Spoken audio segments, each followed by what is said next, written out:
Hoje com o pastor Joseph Prince. Você está pronto para a mensagem? Ok. Nós vamos agora examinar algumas realidades que vão destruir, que vão desmontar, sem chances de reconstrução, toda dúvida teológica que você tenha no seu coração. Amém? Toda dúvida que está impedindo a manifestação na sua vida, a sua cura, e em nome de Jesus eu oro para Deus destruir isso. Ok? Tudo bem que você venha a Deus com a mente aberta. Uma coisa no seu coração. Eu não quero a opinião de homens, eu quero a palavra de Deus. E você quer a palavra apresentada no seu contexto. Você não quer a opinião desse, a opinião daquele, desse grande homem de Deus que ensinou isso, ensinou aquilo, ou dessa outra forma. No final, você deve olhar para Jesus.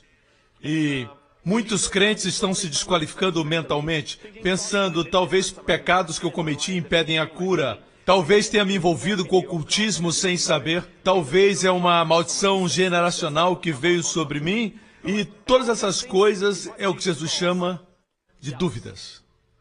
A Bíblia diz que se você tiver fé e não duvidar, você vai falar às montanhas e elas serão removidas e lançadas sobre o mar. Dúvida, no grego daikoinos, na verdade significa fazer uma distinção. Na verdade, você está fazendo uma distinção em termos daquilo que você crê com aquilo que você vê. Assim é importante que você creia certo. Amém? Agora eu gostaria de falar sobre a maldição generacional. Existem muitas pessoas que creem que um cristão pode sofrer maldição generacional. Minha Bíblia diz que se alguém está em Cristo, é nova criatura.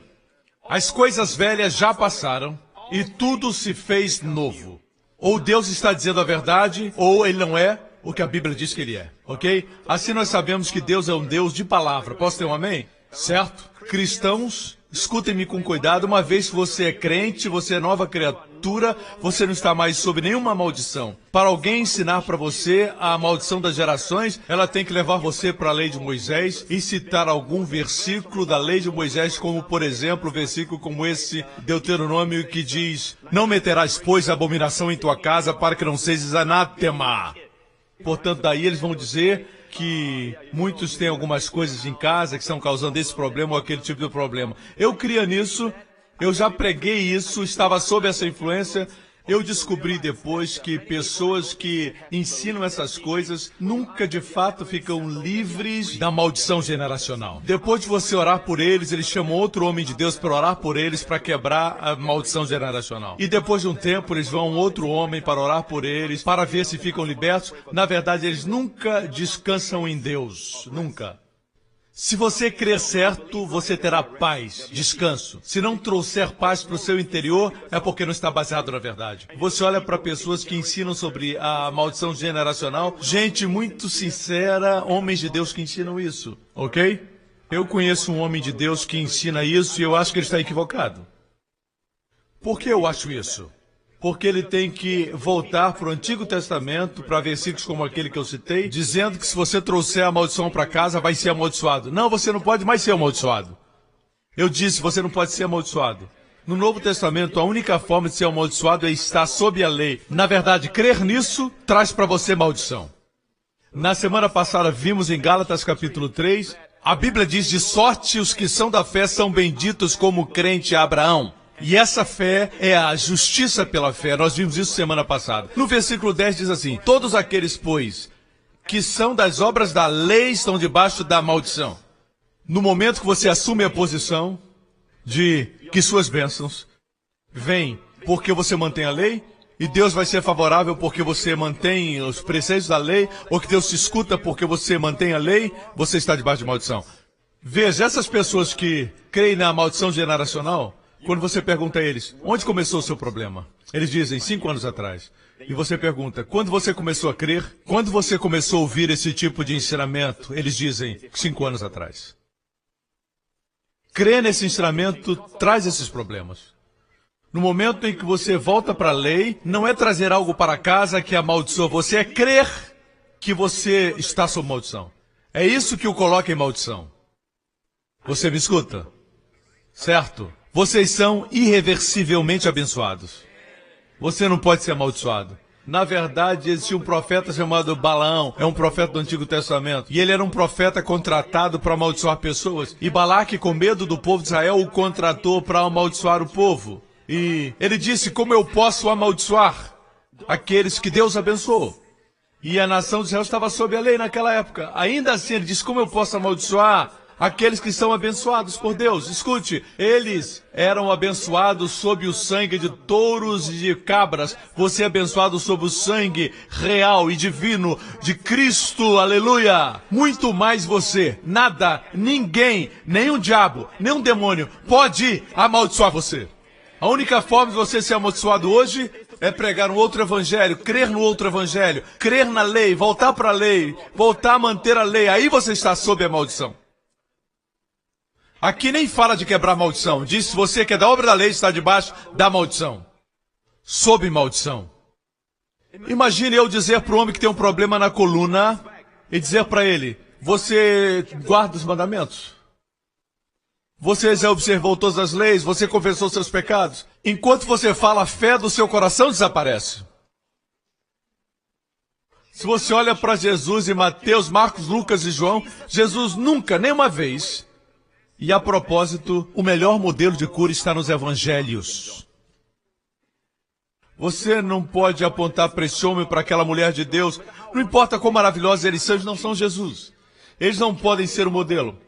Nós temos que olhar para Jesus, o autor e consumador da fé. Se você olhar para o evangelho de Marcos, Lucas e João, a propósito, perguntaram a Smith Wigglesworth, um grande homem de Deus, e ele era um pregador de cura. Ele ressuscitou mais de 10 pessoas dos mortos. E eles perguntaram uma vez, recomende um bom livro sobre cura. E ele disse, Mateus, Marcos, Lucas e João.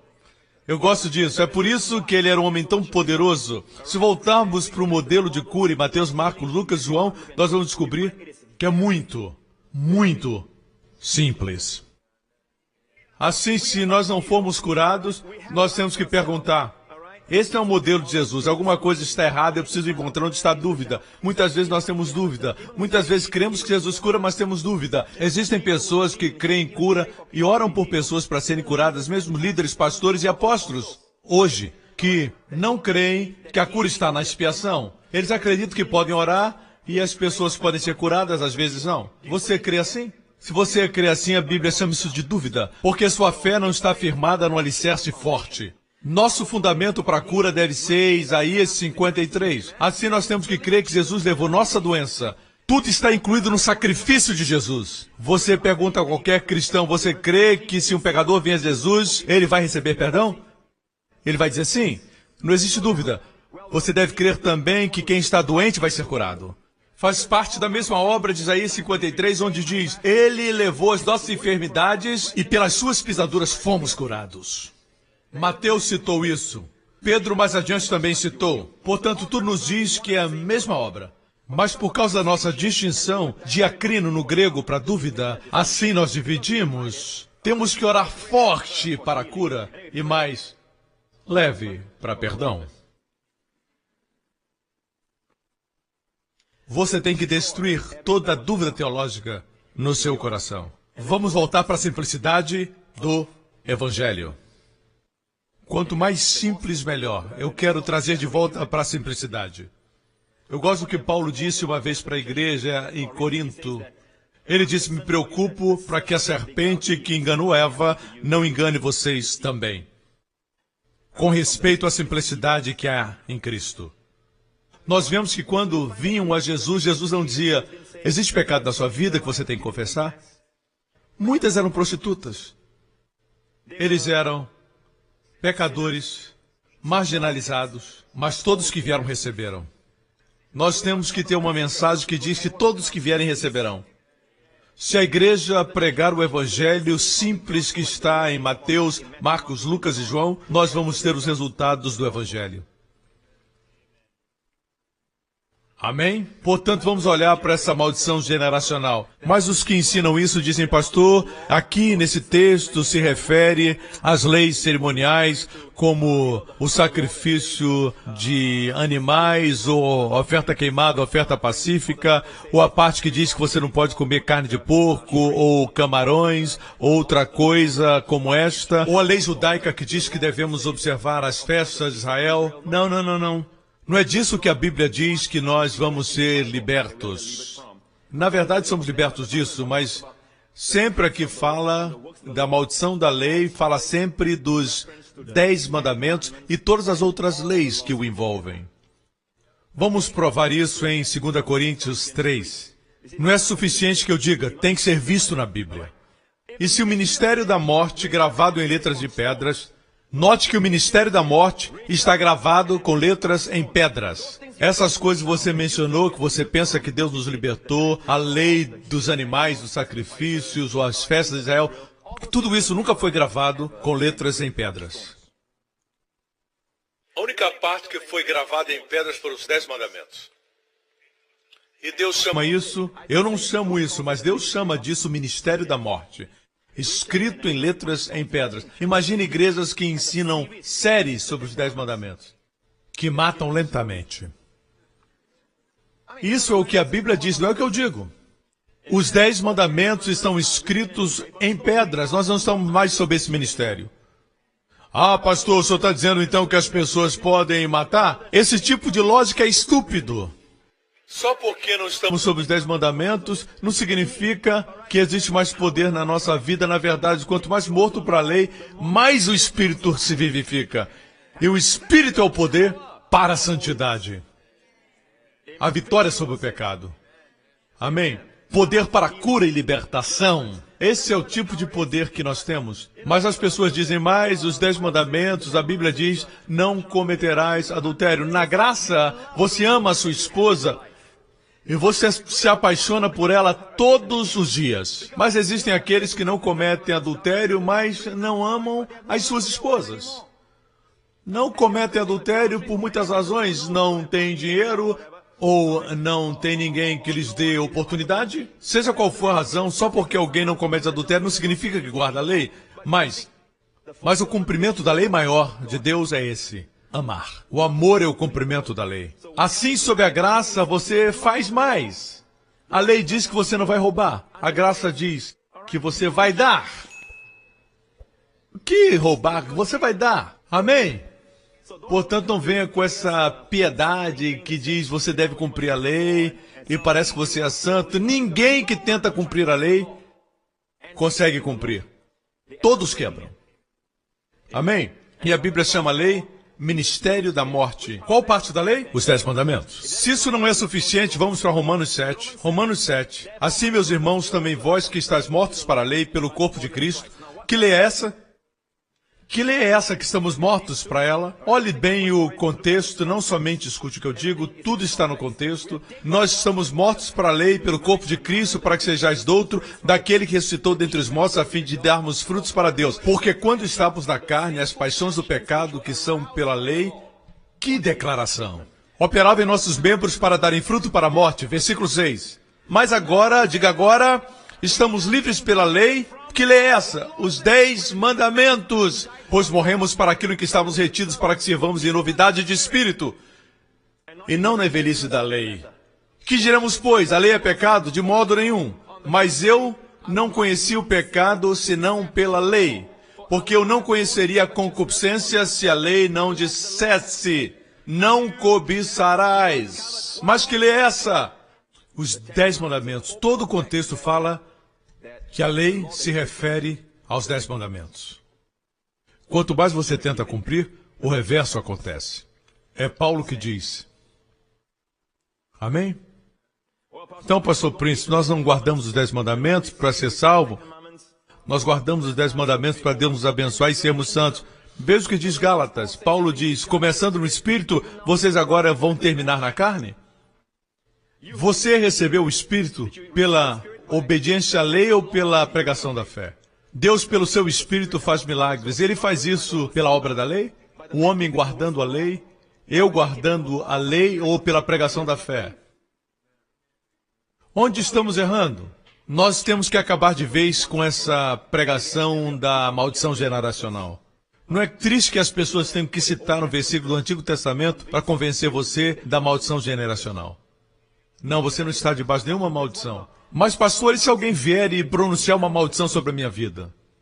E daí? O que vai fazer essa maldição mais forte do que a proteção de Deus? O que vai fazer isso ser maior do que a bênção de Deus na minha vida? Mesmo Balaão, que era um profeta profissional, ele não pôde amaldiçoar Israel sobre o sangue de touros. Imagine você que está sob a bênção e sob a proteção do sangue de Jesus. Vejamos o que Balaão disse em Números 23, versículo 21. A Bíblia diz: não viu iniquidade em Israel, nem contemplou maldade em Jacó. Olhe, existia impiedade em Israel? Existia pecado, existia iniquidade em Israel? Sim, muito. Mas Deus não viu. Essa é a bênção. Eles estavam cobertos sob o sangue de touros e bodes. A bênção não é que não existia pecados, mas Deus não via. Então diz no versículo 23, pois contra Jacó não vale encantamento, nem adivinhação contra Israel. No original é a palavra feitiçaria. Contra Israel. O que quer dizer aqui? Se o povo de Israel que estava sob o antigo concerto não valia feitiçaria, quanto mais para você e eu? Amém? Ninguém pode colocar você sob maldição. Amém? Você é abençoado. Se alguém tentar, vai bater e voltar. É bom que você diga para eles, se você falar, vai voltar para você. Eu e você somos impenetráveis, somos uma fortaleza, estamos em Cristo. Cristo não pode ser amaldiçoado. O que traz maldição é se você se submeter à lei. A propósito, quando a Bíblia diz para você não trazer nada detestável para a sua casa, o mesmo capítulo diz, mate os amorreus, os heteus, os perizeus. Você não pode guardar essa parte e não matar? Não estou dizendo para você matar ninguém, entenda bem. Pastor, não está dizendo para você matar ninguém. Estou dizendo que o que faz você escolher um e outro não. A lei é um todo completo. Assim esse tipo de raciocínio não funciona. Posso ter um amém? E se você quer guardar os 10 mandamentos, lembre-se disso, você não pode adorar, não pode vir à igreja no domingo. Tem que ser sempre no sábado, que no sábado é o Shabat. Sempre foi o Shabat, sempre vai ser. Ninguém pode mudar. O Shabat nunca mudou para domingo. Domingo é o dia do Senhor, o primeiro dia da semana. O sábado é o último dia. No Antigo Testamento, o homem trabalhava e então descansava. É a forma como era no passado. Jesus veio com o novo, Jesus trouxe o novo. Primeiro dia é o dia do descanso. O homem descansa e depois tem o poder para trabalhar. De forma bem sucedida. Nós não estamos sob a lei, nós estamos não sobre o velho, mas sobre o novo. Estamos sob a graça. Posso ter um amém? Aqueles que dizem, bem, isso aqui foi modificado. Quem deu a você o direito de modificar? E se você está sob a lei, o primeiro mandamento diz, você não terá outros deuses. E se você tiver, se existe idolatria no seu coração, a Bíblia diz, eu, Senhor, seu Deus, sou um Deus zeloso e visito a iniquidade dos pais nos filhos, até a terceira ou quarta geração daqueles que me odeiam. Se você está sob os 10 mandamentos, Deus vai visitar seus pecados. Sendo assim, Deus vai visitar sobre você e sobre seus filhos e seus netos. Mas essa parte eu escolhi não crer. Você não pode escolher o que você quiser. É uma lei completa. Tiago diz, se você quebrar uma lei, você é culpado de toda a lei. Não somente aquela que você quebrou, mas toda a lei. É uma lei composta, plena. Ela levanta ou cai junta. Você não pode escolher algumas partes. No momento que você se submete à lei, você crê na lei, é isso que traz maldição. Quando você crê essas coisas na sua casa, te amaldiçoa. Coloca você na posição de não ter graça mais a lei. Aí vem a maldição. A maldição da lei sobre você. Amém? Se eu for à sua casa, provavelmente eu vou abrir qualquer jornal, eu vou encontrar um horóscopo. Vem todos os domingos. Se eu for à sua casa e abrir uma revista, com certeza eu vou encontrar um horóscopo lá dentro. Você já estaria amaldiçoado. Acabou. Assim, sob os 10 mandamentos, Deus visita a maldade dos pais. Você não está feliz que não estamos mais nos 10 mandamentos da lei? Estamos na graça. E quando Deus anunciou pela primeira vez o novo concerto para Jeremias 31, a cláusula principal é esta. A cláusula principal, no final do versículo, porque eu perdoarei a sua maldade e nunca mais me lembrarei dos seus pecados. Na lei, nos 10 mandamentos, Deus diz que ele vai visitar a maldade nos filhos. Mas aqui diz que ele vai perdoar as iniquidades e não vai se lembrar mais dos nossos pecados. Nunca mais significa o quê? Que numa época ele se lembrava sob a lei, mas pelo que Jesus fez, ele não lembra-se mais. É como se estivesse dizendo, porque Jesus levou os seus pecados, certo? Hoje eu sou justo e fiel para o que Jesus fez e eu não me lembro mais dos seus pecados. Deus não vai visitar as suas iniquidades porque ele já perdoou as suas iniquidades. E Deus fez tudo por sua justiça e por sua santidade. E a Bíblia diz que Deus é justo e nos faz justos. Não é que Deus tem pena de nós e nos faz justos, não. Deus é justo e nos faz justos. A santidade de Deus, a justiça de Deus, puniram Jesus por nossos pecados, para que nós nunca fôssemos punidos. E a santidade de Deus que fez isso. Portanto, sob a lei, Deus diz, eu vou visitar as iniquidades até a 3ª ou 4ª geração. Na graça, somos perdoados. Você percebe a diferença? Oh, me parece um pouco vago. É vago? Ou é claro? É tão claro como o dia. Amém, igreja? Estão abençoados? E tudo pelo que Jesus fez. Agora, em Jeremias 31, capítulo 31. Antes de Deus introduzir um novo concerto, essa é a primeira cláusula do novo concerto, fala de maldição generacional. Olha aqui, nos versículos anteriores, no versículo 29. Naqueles dias nunca mais dirão, os pais comerão uvas verdes, diga uvas verdes, e os dentes dos filhos que se embotaram. Aqui fala de um problema, fala de como crianças sofrem pelo pecado dos pais. É uma maldição sobre os filhos. Quando você prova vinagre ou algo azedo, e seus dentes ficam com aquela sensação desconfortável, mas no lugar do que experimenta sentir isso, os filhos sentem isso. É uma maldição, certo? Mas por causa do novo concerto, no novo concerto, ninguém vai dizer que os filhos sofreram pelo pecado dos pais. Algo aconteceu naqueles dias. Jeremias está olhando para os nossos dias. Dias de graça, dias de novo concerto, dias que não sofreríamos maldição generacional. Amém. Amém. E aqueles que dizem quebrar essas maldições não mostram onde quebraram.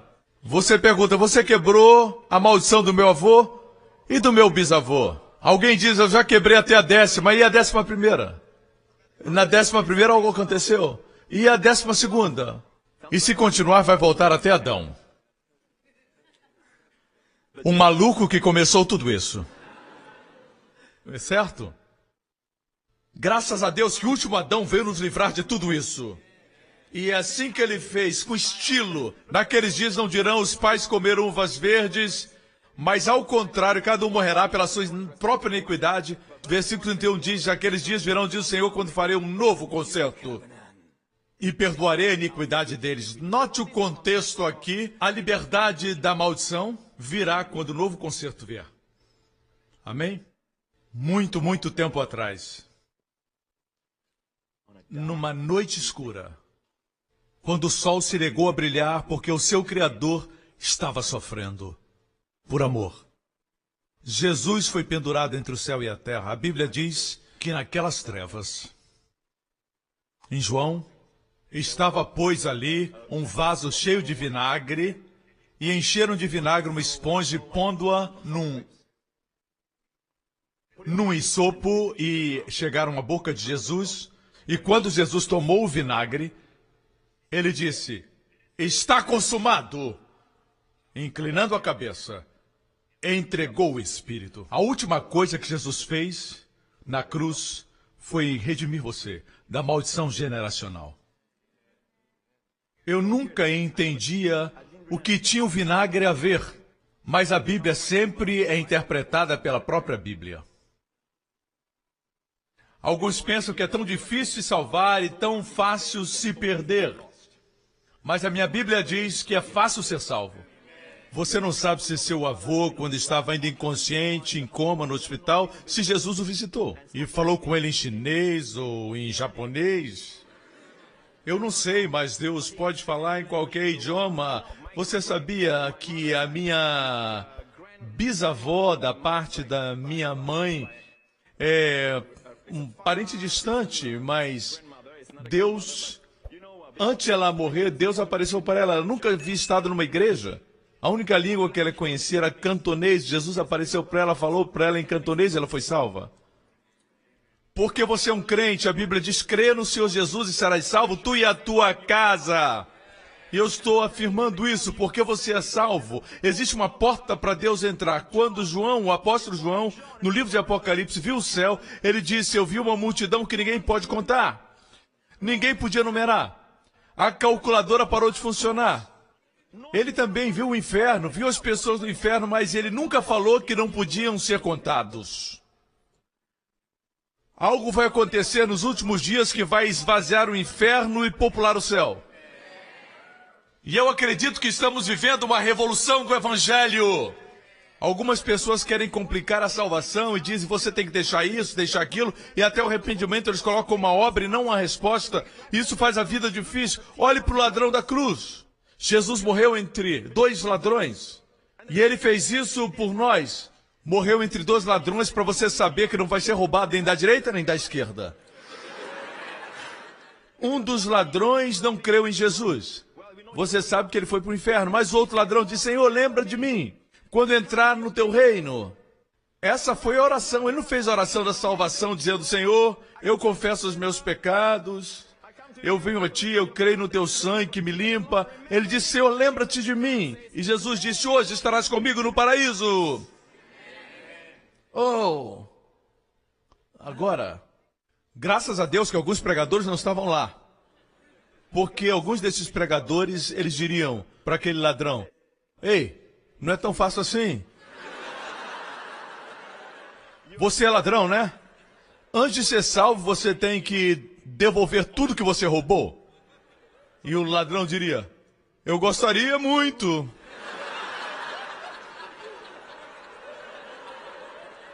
Eu faria se pudesse. Mas eu estou preso.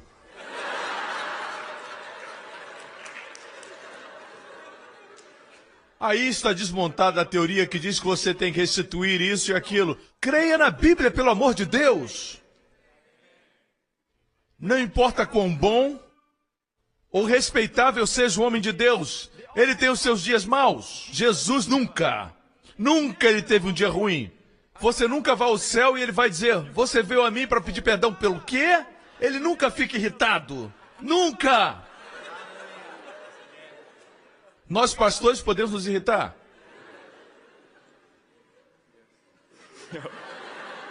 Mas Jesus nunca. Você não fica feliz? Sempre amável, sempre paciente. Deus o Pai é assim. Amém?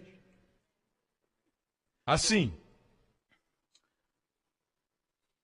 Esta maldição hereditária só pode ser sancionada se forem citados textos do Antigo Testamento e subitamente, mas certamente eles vão trazer você para a prisão.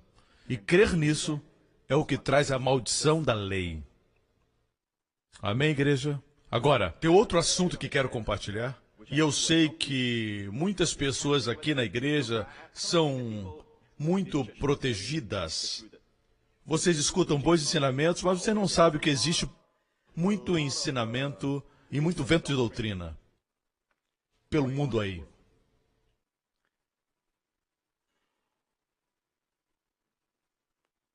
Você não fica alegre que o céu vai estar cheio? E eu creio que muitas pessoas nos céus estarão chocados por estarem lá. Porque Deus é misericordioso. Agora, eu não estou afirmando que todos são automaticamente salvos. Que isso seja conhecido e seja registrado. Que Joseph Prince não acredita em salvação universal. Todos precisam receber Jesus, mas a Bíblia diz, crê no Senhor Jesus e serás salvo, tu e a tua casa. E eu creio que você ora pelos seus amigos e Deus é fiel à sua oração. E você não vai saber a resposta até a eternidade. Olhe para o ladrão e veja como é simples. A salvação foi muito cara. Jesus sofreu e morreu por nós. Mas salvação, quando recebida, é fácil. Deus facilitou. Mas você diz, você vem com essa mensagem escorregadia da graça. Graças a Deus que é escorregadia para escorregar para o céu, amigo. Amém? Assim, é importante que não conheçamos somente na nossa cabeça, mas temos o espírito do novo concerto. Algo no espírito. E eu vou concluir dizendo que é uma coisa espiritual. No seu interior. Como lemos, não somos somente libertos da lei para servirmos em novidade de espírito. Você pode conhecer sobre a lei e a graça e dizer, pastor, eu conheço tudo sobre esse assunto, e ainda assim, seu espírito estiver no antigo concerto. O seu espírito é legalista. O seu espírito é errado. Está no antigo pacto, apesar de você conhecer da lei e da graça. Eu conheço tudo sobre a lei e a graça, pastor Preso. Parece que você é batizado com limonada, com suco de limão ou algo assim. E você parece um fariseu, mas é um saduceu.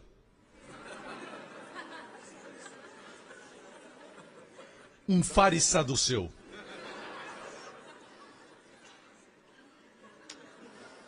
Você não pode rir na igreja, não pode se alegrar. Você é uma pessoa triste. Porque você tem um espírito do antigo pacto. Mas qual o espírito certo, pastor Prince? Vamos a Romanos 8, versículo 15. Pois vocês não receberam um espírito que os escravize para novamente temerem, mas receberam um espírito que os adota como filhos. Eu vou falar filiação daqui em diante, porque é o original no grego, huios, huiotes, que significa filiação. O espírito de huios, que é filho maduro. Repita. Filho maduro, isso. Agora, teknon em grego é criança, menino, jovem, diga menino. Lembre-se, a palavra menino no grego é teknon. No Novo Testamento, no grego. Aqui diz que você não recebeu o espírito de escravidão para ter medo, mas o espírito de huios, filiação. E você clama, Abba, Abba, Pai. E como você sabe se você tem um espírito legalista? Você é livre para chamar Deus de Abba. Nós não falamos Abba hoje, falamos papai. Amém? Porque qualquer coisa menos do que isso é chamado espírito de escravidão para temer. Eu muitas vezes perguntava por que novamente temer está lá. A palavra novamente se refere àquilo que eles tinham, o espírito que tinham sob a lei. Sob a lei eles tinham o espírito de escravidão para temer. O temor errado de Deus. O temor que diz, se eu não obedecer a Deus, ele vai me matar. Ou eu vou sofrer isso, ou vou sofrer maldição. É espírito da escravidão. Muitos crentes ainda têm esse espírito. Você não recebeu esse espírito, a Bíblia diz. É um espírito de escravidão. Amém? E você recebeu o espírito de liberdade, filiação, que você clama, Abba, Pai. Se você não pode chamar Deus de Pai, existe algum tipo de escravidão na sua vida. Mas se você pode com liberdade dizer Pai e sentir intimidade, quer dizer que você está em liberdade. Se você sentir uma distância de você e Deus e um espírito de temor da forma errada, isso quer dizer que você não pode receber livremente. Vocês me escutam? Agora, Abba, Pai, se você for a Israel, já disse antes, tinha um amigo judeu no primeiro culto aqui, e ele balançava a cabeça concordando, a forma como eles chamam as crianças pequenas, como eles chamam o pai, eles dizem papai, papai, Abba, Abba. Abba é uma forma íntima de falar com o pai, papaizinho. Pai, é um sentimento familiar. Pai, íntimo. Assim esse Criador dos céus e da terra, esse Elohim que abriu o mar vermelho, esse Jeová que encontrou Moisés na sarça ardente, esse El Shaddai que disse para Abraão, anda na minha presença e ser perfeito, ele é o meu Pai. Jesus veio para revelar um nome. Jesus disse, eu vim revelar o teu nome. João 17, por favor. Eu revelei o teu nome. Qual o nome que Jesus veio revelar? Veja, não foi El Shaddai, eles já sabiam sobre ele. No Antigo Testamento, era Jeová, eles sabiam que era Jeová, mas o nome que Jesus veio revelar foi Pai. Amém? Como você chama Deus? Depende muito da intimidade que você tem para chamá-lo. Abba não é um termo que usamos quando crescemos aqui em Singapura, a não ser que você seja judeu. Qual o termo confortável? Se você é confortável com Deus Pai, fala assim. É Deus o Todo-Poderoso? É Deus El Shaddai? É Deus Elohim? É Deus Adonai? Sim, Ele é todos esses nomes. Eu já ensinei sobre os nomes de Deus. E você pode cantar os nomes de Deus e dizer, El Shaddai, El Shaddai. Mas quando você fala com Ele diretamente, você não o chama por esses nomes. Quando você está adorando juntamente com o povo, você pode dizer Adonai, Elohim, porque nós estamos adorando o nome do nosso Pai. E alguém quando diz, Ele é o Deus Todo-Poderoso, você diz, esse é meu papai. Alguém diz Jeová, e você diz, esse é o meu papai. Deus quer que você mantenha um espírito de filiação e não deixe que ninguém roube você da filiação e o traga de volta para a escravidão. Para o tipo de temor errado. Veja bem, eu sou pastor sênior, também sou um autor, ok? Do livro Destinados a Reinar, mas quando eu vou para casa, minha filha não vem para mim gritando, autor do livro Destinado a Reinar. Eu vou estranhar. É verdade que eu sou um autor? Sim. Mas seria estranho se ela me chamasse de Pastor Prince. Seria um espírito diferente. Errado. Eu diria, Jéssica, você está bem. Mas apesar de ser verdade, eu sou pastor e autor. Quando a Wendy, minha esposa, esteve aqui no culto anterior, ela não me chama Pastor Prince. Uou! Todo romantismo desaparece. Eu não posso beijar uma mulher que diz, vem aqui, pastor. Uou! Uou, uou, uou!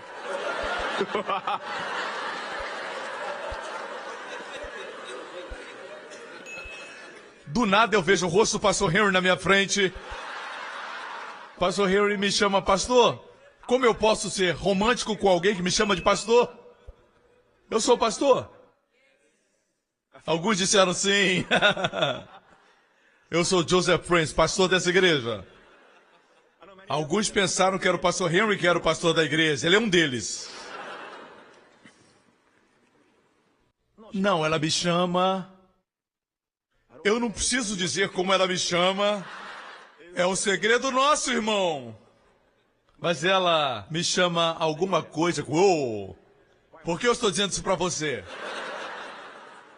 Tudo é verdade, eu sou o pastor, mas é um espírito diferente, alguma coisa está errado. Quando a família chama a gente assim. É isso que acontece quando a gente vê crentes tentando impressionar Deus, dizendo, oh Deus Todo-Poderoso. Isso não impressiona Deus. É o espírito que não pode receber. Porque é o espírito do antigo pacto. O espírito que recebe diz Pai Celestial. Abba. Fala de intimidade. Amém? Porque eu vou dizer algo. A família tem privilégios que outros não têm. Algo estaria errado com a Jéssica se ela sentasse e dissesse assim, qualquer pessoa veria isso. E ela diria, pai, sim. Me passa o suco? Sim. Pai, sim. Passa o molho? Sim. Pai, sim. Me dá um pouco mais de arroz? Sim. Algo estaria errado, alguma coisa estaria drasticamente errado. Alguém está sendo abusado nessa família. Muito abusado. Chama a polícia, alguém foi abusado nessa casa. Não, não é assim. Quando Jéssica come, Jéssica come. Mamãe e papai falam come. E ela come, vai, come tudo que quiser. Certo? Por quê? Porque é a família. Tudo na mesa é dela. Ela sabe disso. Amém? Às vezes sua única oração é Pai. Mas é triste que muitas pessoas, porque em sua criação, seu pai foi abusivo, fisicamente ou emocionalmente, E quando elas falam pai, tudo que vem à mente delas é o pai terreno, e elas não entendem que Deus, ele tem bondade maior do que os homens. Ele é um pai verdadeiro. Deixe Deus curar seu coração disso. Infelizmente, existem estatísticas que mostram, e as estatísticas são da América, eu creio, e dizem que a maior parte das pessoas na prisão, os estudos, na verdade, dizem que a maioria das pessoas na prisão, certo? Vem ou de famílias que não têm um pai, ou de famílias cujo pai era emocionalmente ausente. Não fisicamente, mas emocionalmente. E no final, muitos acabam no crime. Existe um espírito de orfandade que clama por amor. E alguém diz, mas isso é na prisão, é uma outra categoria, mas a verdade é que todos nós fazemos parte de famílias. A maior parte de nós, a maioria, vem de famílias cujos pais estão presentes fisicamente, mas ausentes emocionalmente. Você me escuta? Isso pode afetar sua saúde mental, sua emoção e até a sua saúde física. Quando você recebe o amor do Pai, você começa a melhorar. Portanto, antes de Jesus fazer qualquer milagre, a primeira coisa que o Pai disse para Jesus, tu és o meu filho amado, em quem tenho prazer. Todo filho precisa ouvir isso. Todo filho. Amém? Assim, muitos de nós viemos de famílias com problemas, cujos pais não estavam presentes ali conosco. Vejam, pais, olhem para mim. Eu deveria ter pregado isso no Dia dos Pais, mas não fiz.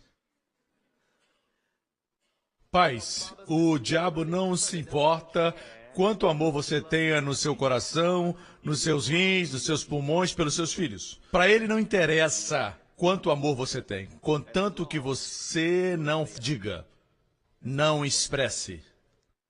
É disso que ele tem medo. Jesus recebeu a expressão verbal, tu és o meu filho amado. Filho, tu és o meu filho amado. E em ti tenho prazer. É importante que toda criança escute isso. E Jesus se tornou um sucesso. Amém? Assim, se o seu filho se comportar mal, o que você faz? Você chama? Isso é disciplina, porque você o ama. Diz, olha, você é um guerreiro poderoso, você é um grande conquistador, você é um homem de Deus. Por que você age como macaco? Amém? Você dá uma visão para ele. As pessoas podem olhar para a criação e podem ver a sabedoria da criação, podem ver que a Terra está no lugar exato. Se estivesse mais perto do Sol, estaria queimada, mais distante, estaria congelada. E ainda assim, podem ver a sabedoria da noite e do dia e como o nosso corpo funciona como um relógio e existe sabedoria em tudo no nosso corpo e funciona, nosso coração bate e não temos que apertar nenhum botão. Não, tudo funciona normalmente, existe uma sabedoria de Deus no nosso corpo e o corpo diz que é natural, que é a vontade de Deus que criou seu corpo, que você seja curado. Todas as vezes que você se corta, cura. Se não fosse a vontade de Deus curar você, você sangraria e morreria. Até o seu próprio corpo refuta a sua teologia ruim. Quando você diz, a cura não é o plano de Deus, até o seu corpo refuta isso. E Deus criou o seu corpo. Amém, igreja? E vamos concluir essa palavra importante. Existem em muitos lugares, eu cresci crendo no ensinamento que até que você chegue a um lugar de desenvolvimento emocional, quando de bebê na fé, você se torna um crente maduro, até aí você não pode receber de Deus. Você não pode receber cura enquanto você for bebê. O que eles fazem? Eles usam o versículo, eu vou mostrar agora, e vamos concluir com isso. Eles usam o versículo para dizer para você que enquanto você é menino, você não pode receber. Na verdade, eles citam errado o texto. O texto está falando de crianças sob a lei, se refere ao povo judeu. Quando o povo judeu estava sob a lei no Antigo Testamento, eles eram chamados crianças, meninos, no grego teknon. Mas Jesus veio para morrer por eles e dar-lhes filiação. No momento que eles são salvos, eles são filhos. E filhos herdam. Certo? Mas ao invés disso, eles perdem a visão de tudo que diz respeito ao povo judeu. E eles dizem que até que você seja maduro, não pode receber. Baseado em Gálatas capítulo 4, verso 1. Digo, porém, que enquanto o herdeiro é menor de idade, em nada difere de um escravo, embora seja dono de tudo. Não é verdade? Quando você é um multimilionário, certo? E você tem uma Lamborghini na sua garagem, mas o seu filho tem 4 anos de idade, ele não vai dirigir o carro. O fato é que se você precisar comprar alguma coisa, você pode pedir ao seu motorista para buscar e dirigir o carro. Ele pode dirigir, mas ele não é seu filho. Mas o seu filho, enquanto for criança, não vai gozar do que você tem. Você entende? Amém? A questão é que enquanto você é criança, você não pode usufruir. Sua vida não é diferente da vida de um servo. Ok? Algumas pessoas pegam esse versículo e dizem, veja, você tem que crescer espiritualmente. Não está falando de crescer espiritualmente. Leia o contexto. Ele está sujeito a guardiães e administradores até o tempo determinado pelo Pai. Assim a Bíblia diz, aqui fala da lei. A lei é uma guardiã, uma administradora aqui. Assim também nós, quando menores, aqui fala de teknon.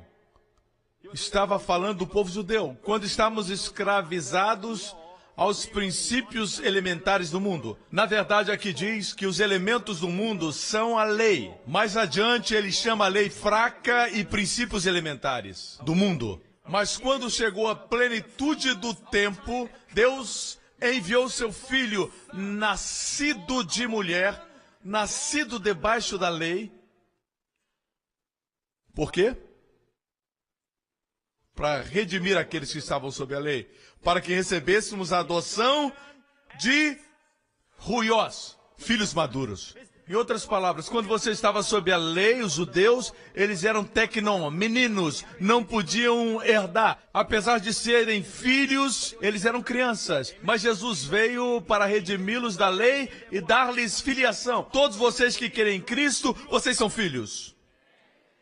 Vocês são filhos, e porque são filhos, Deus enviou o Espírito do seu Filho ao coração de vocês, e ele clama, Abba, Pai! Amém. Assim esse Espírito é tão importante. Eu posso dizer, da forma como vocês falam com Deus, se você pode ou não receber de Deus. Quando você é muito técnico, você é muito bombástico na sua terminologia quando você se dirige a Deus. Se é assim que você fala com Deus em particular, você não vai receber muito de Deus. Você não pode receber novo concerto e bênçãos com o espírito do antigo concerto. Não vai funcionar. É novo vinho em odres velhos. Portanto, esse é um teste. Quando você diz, Pai, você se torna íntimo. Aleluia. Deus Pai. Alguns só dizem Deus Pai. Eu encorajo vocês a, quando estão trabalhando, tirem tempo para adorar o Pai. Quando se sentir estressado por causa do peso do dia e do trabalho, vá para um lugar e diga, Abba Pai, Deus Pai, Deus Pai. Isso é uma oração. Você vai se sentir que não está sozinho, seus amigos vão estar falando dos problemas que existem no trabalho e toda a confusão, e você vai dizer, Abba, Pai, Pai. Isso é proteção no nome. Não somente Jesus revelou o nome, ele falou com seu Pai e nos deu alguns segredos. Nós escutamos a sua oração com o Pai. João 17, ele diz, eu revelei o teu nome. João 17. João 17. Vamos descer. Vamos descer. Versículo 11. Não ficarei mais no mundo, mas eles estão no mundo. Eu vou para ti, Pai Santo. Protege-os em teu nome. Que nome ele manifestou, Pai? Protege. Protege pelo nome Pai. Quando você diz Pai, você está sob proteção. Enquanto você mantém o espírito do novo concerto, você está protegido. Vamos descer um pouquinho mais? Enquanto estava com eles, eu os protegi no nome. Todas as vezes que Jesus dizia, o Pai que está nos céus, Ele está vos protegendo, dando um sentido de família, um espírito de liberdade e de filiação. Por exemplo, quando ele disse, Mateus 7,11, se vocês, apesar de serem maus, sabem dar boas coisas aos seus filhos, quanto mais o Pai de vocês que está nos céus dará boas coisas. Diga boas coisas. O Pai que está nos céus dará boas coisas. O Pai que está no céu dará boas coisas. Boas coisas. Boas. Coisas. Coisas que são boas. Pai do céu dará boas coisas. Se vocês serem maus, sabem dar boas coisas. Algumas pessoas, sob o espírito da escravidão, sob o espírito do legalismo, dizem, bem, o que é bom para Deus pode não ser bom para o homem. O branco é branco, o preto é preto.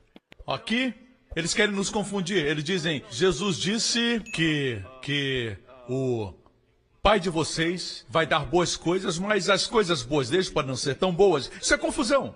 Quer dizer, então, que aqueles que são maus podem dar boas dádivas, os dons espirituais. Não, ele está falando que homens maus sabem dar boas dádivas. Ele vem contra o ensinamento dessa confusão espiritual. Se o seu filho pedir pão, você vai dar pedra e dizer para ele, você não sabe, você não quer pão, você quer pedra. Pedra é bom, pedra é bom. Uma criança está pedindo pão. Jesus está falando de boas coisas. Se um filho pede peixe, você vai dar uma serpente? Não, não. Peixe é o que você pensa que quer. Eu sei o que você quer. Você quer serpente. Essa é uma demonstração clara que Jesus tinha senso de humor. Quando ele disse à multidão, eles devem ter sorrido. Jesus disse, eu estou tentando dizer que esses religiosos tentam fazer o branco ser preto e o preto ser branco, e as pessoas não se aproximam de Deus como um Deus bom. O bom Pai que está nos céus. E se o seu filho pede pão, o Pai vai dar pedra. As pessoas até sorriram, como você viu. O que faz você pensar que ele falou, se o seu filho pede por pão, você vai dar uma pedra? Ele não estava emburrado. Ele foi ungido com óleo da alegria. Mais do que aos seus companheiros, a alegria do Senhor é a nossa força. Amém? Portanto, guarde isso como um presente do Pai. Quanto mais o Pai de vocês, quanto mais o Pai de vocês. Se você é irritável, se você é temperamental, e ainda assim você dá boas dádivas para os seus filhos, quanto mais o Pai.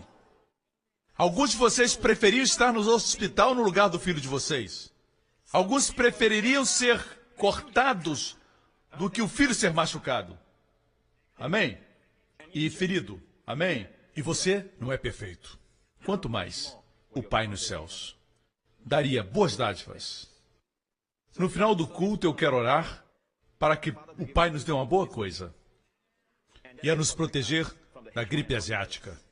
Quando alguém vier a você e disser, quem você pensa que você é? Não importa isso. Você não tem tempo para escutar quem eu penso que eu sou. Eu posso dizer quem eu penso que eu sou. Quem você pensa que eu sou não é importante. O importante é quem Deus pensa que eu sou. Isso é mais importante.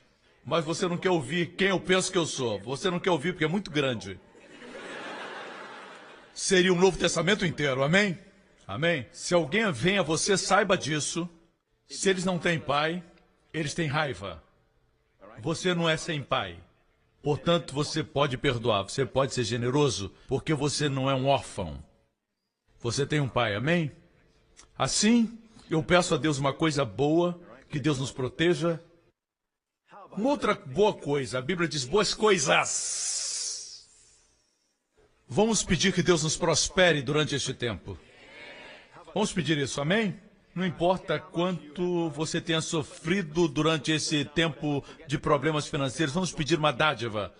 O presente que eu quero, Senhor, é que eu prospere na minha companhia, que eu seja aquele que tenha uns bons salários. Quando a bênção vier, não esqueça da sua família, porque você tem um Pai no céu que disse isso, que é seu prazer dar a você o reino completo. Jesus disse que é o bom prazer do Pai. Aleluia! Deus gosta de abençoar você. Amém, igreja? Você se lembra daquela época, quando orar era difícil?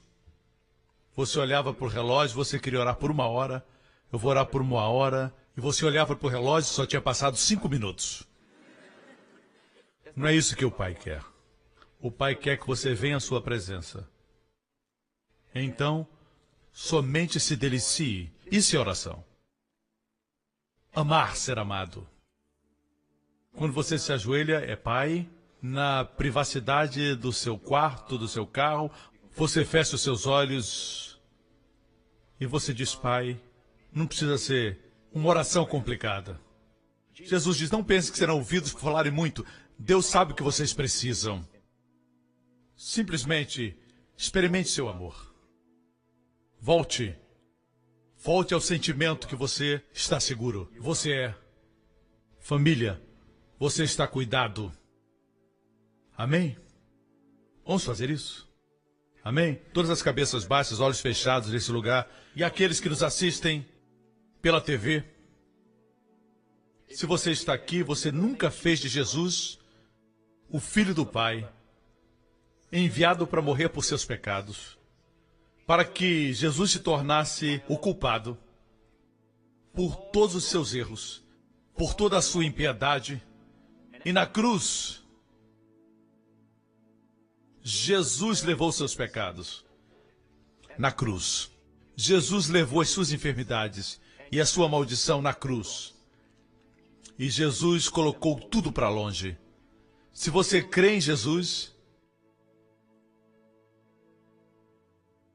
o mesmo Deus que levantou Jesus entre os mortos como proclamação que seus pecados estavam perdoados, esse mesmo Deus enviou o seu Espírito, o mesmo Espírito que ressuscitou Jesus entre os mortos. O Espírito Santo, o Espírito da filiação, a sua vida, e você pode clamar, Abba Pai. Aonde você estiver agora, diga, Pastor Prince, ore por mim. Eu quero Jesus na minha vida. Aqui e aonde você estiver, ore agora comigo, diga em voz alta, Pai Celestial, que Deus bom Tu és. Saber da Tua bondade já é uma dádiva da Tua bondade. Obrigado, Senhor, por me amar. Pai, o Senhor enviou Jesus Cristo para morrer na cruz por todos os meus pecados. O seu sangue foi derramado, me limpando de todo o pecado. O Senhor levantou dentre os mortos como um testemunho de que todos os meus pecados foram perdoados. Jesus Cristo é meu Senhor e Salvador. Obrigado, Pai. Sou totalmente perdoado, grandemente abençoado, altamente favorecido. Obrigado por me amar profundamente, completamente. O Senhor, meu Pai, nunca mais, jamais serei órfão, em nome de Jesus. Amém. Fique de pé, glória a Deus. Vocês foram abençoados? Amém? Obrigado por terem vindo e nós vamos pedir a Deus agora, ao Pai Celestial, que nos dê boas coisas, amém? Deus se agrada. Quando você pede ao Pai por boas coisas, lembre-se disso, não permita que ninguém faça você se sentir culpado por pedir. Tem os que dizem que os crentes tudo que fazem é pedir, pedir, pedir, pedir a Deus. Qual o problema? Qual o problema deles? Se você não receber do Pai Celestial, você vai querer receber, muitas vezes de forma pecaminosa. Não é melhor pedir? Amém? Se o seu casamento não está onde você queria que estivesse, peça ao Pai. Se o seu marido não vê a sabedoria do seu argumento, peça ao Pai para falar com o seu marido. Amém? Tudo que você precisa, pare de brigar, tentando fazer as coisas acontecerem por sua própria conta. É melhor que você peça ao Pai.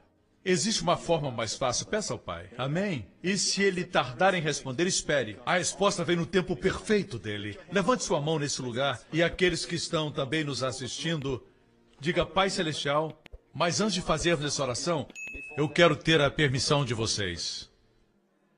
Porque eu quero a permissão de vocês. Eu vou orar para Deus destruir toda dúvida teológica, toda convicção errada, que veio através de ensinamentos errados que você ouviu no passado, em outros lugares na sua vida.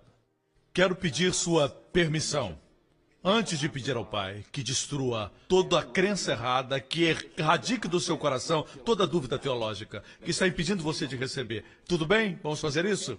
Porque Deus mesmo quer que você dê consentimento. Levante sua mão nesse lugar e diga: Pai Celestial, em nome de Jesus, obrigado por seu amor para conosco. Obrigado, Senhor, porque o Senhor é melhor do que os nossos pais terrenos podem ser.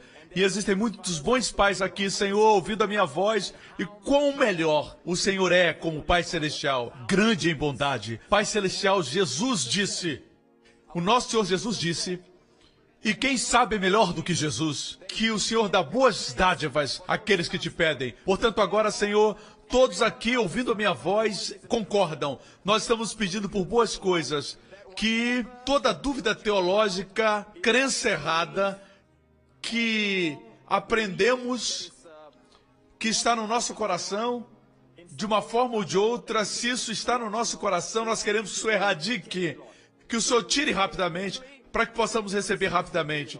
Remove do nosso coração, remove da nossa memória, Senhor, remove, Senhor, da nossa consciência, nos mostra onde cremos errado e tira do nosso coração, para que não exista dúvida, nenhuma dúvida no nosso coração. Obrigado, Pai. Pai, nós te pedimos por mais uma coisa boa. Pedimos em nome de Jesus que o Senhor nos preserve, diga amém, durante esta semana e do vírus da gripe asiática. Com uma boa coisa, Pai, que vem de Ti, nos protege, como Jesus diz, que Ele nos guardou através do Teu nome. Abba, Pai. Abba, Pai.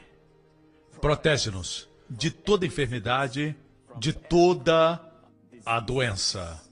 Porque o Senhor nos ama pelo que Jesus fez. E durante este tempo de crise financeira, que o teu povo prospere, como Isaac semeou em tempo de fome e colheu 100%. José prosperou durante a fome. Pai Celestial, pedimos uma boa coisa do Senhor.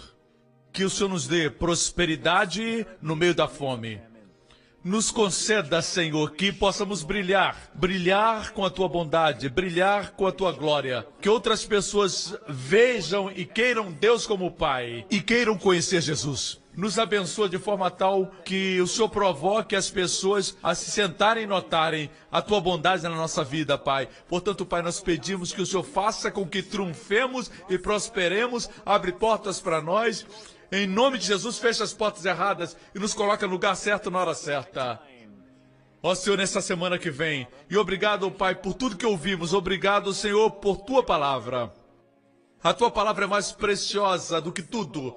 A Tua palavra é mais preciosa do que o ouro e da semente mais preciosa que o homem usa para alimento. A Tua palavra é mais preciosa do que qualquer semente. A Tua palavra é a semente incorruptível da vida. Obrigado, Senhor. Pedimos em nome de Jesus que a nossa semente germine e produza 30, 40, 60 e 100% em cada vida. Em nome de Jesus. Obrigado, Pai. Aleluia! Amém. Glória a Deus. Aleluia. Amém. Deus abençoe você. Deus abençoe cada um. Obrigado por sintonizar no programa de hoje com o pastor Joseph.